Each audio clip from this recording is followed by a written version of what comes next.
Elgaland Vargaland, founded by Carl Michael von Hauswolf and Leif Elgren in 1991, has no ambition to guide the material flows nor to influence the lives of its citizens. It was founded as a reaction to the fact that Sweden, the home of the two artists, is still a monarchy.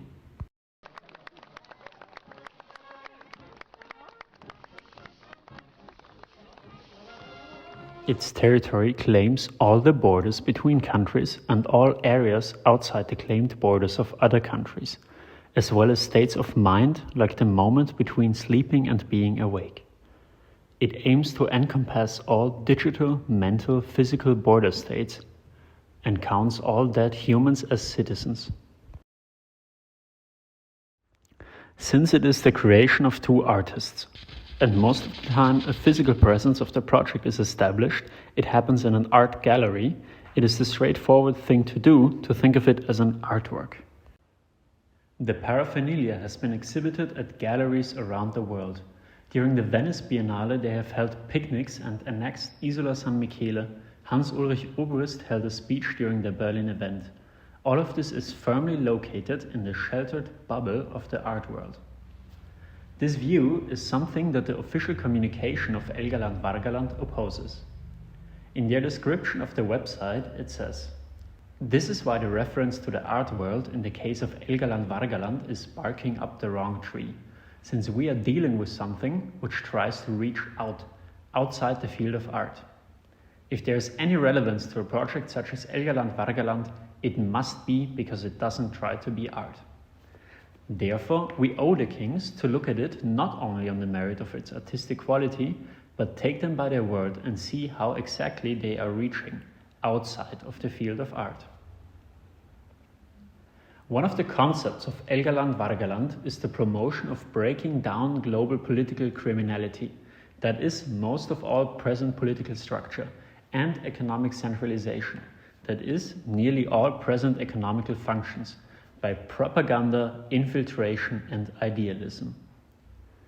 Their constitution expresses a clear discomfort with the current state of affairs and calls for its breakdown.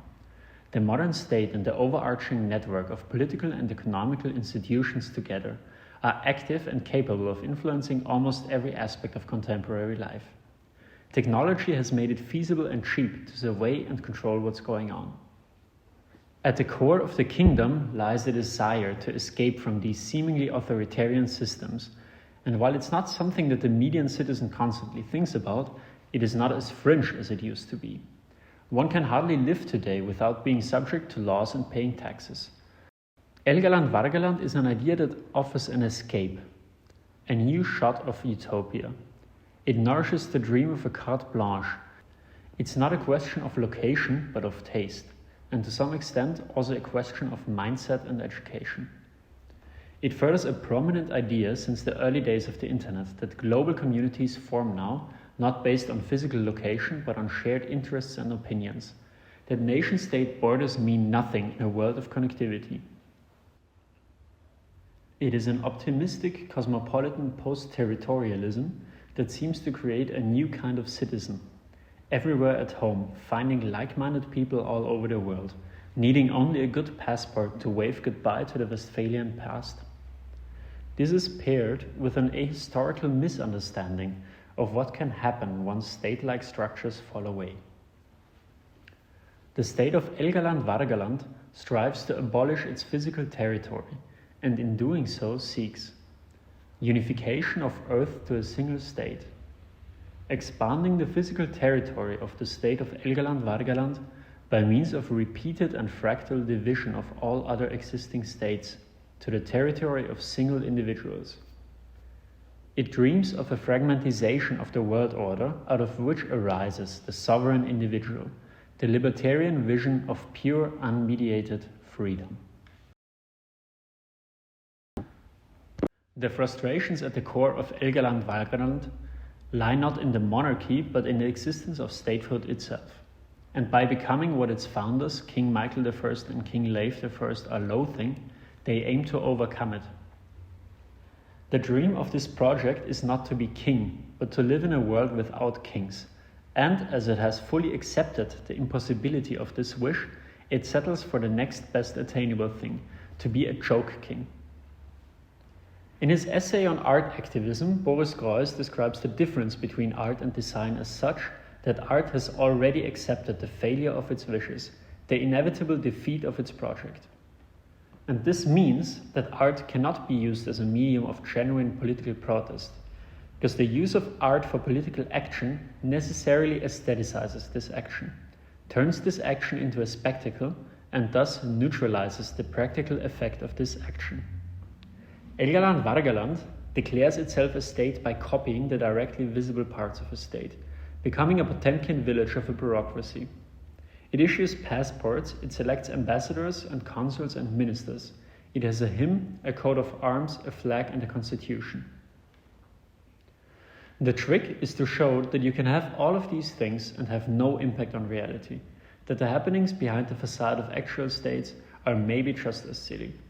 It doesn't try to regulate or control anything. It formulates an idea of politics that doesn't include policy, but exclusively dwells in performance, aesthetics, and symbolism. Nobody believes that Elgaland Vargaland is a real country and that belonging to it gives them any real-world advantages. But it is easy to imagine a version of this that can convince the imagined constituents that they are sovereign beings by adhering to it, starting with not much more than a pervasive idea, a website, and fancy documents. In a media-saturated environment, aesthetics and action can be easily confounded.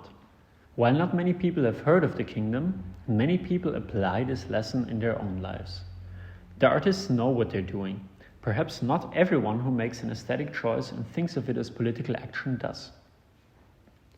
Our media environment encourages us to use symbols, proclamations, aesthetics, and allows us to live a fantasy of sovereignty without any material or legal changes to the world.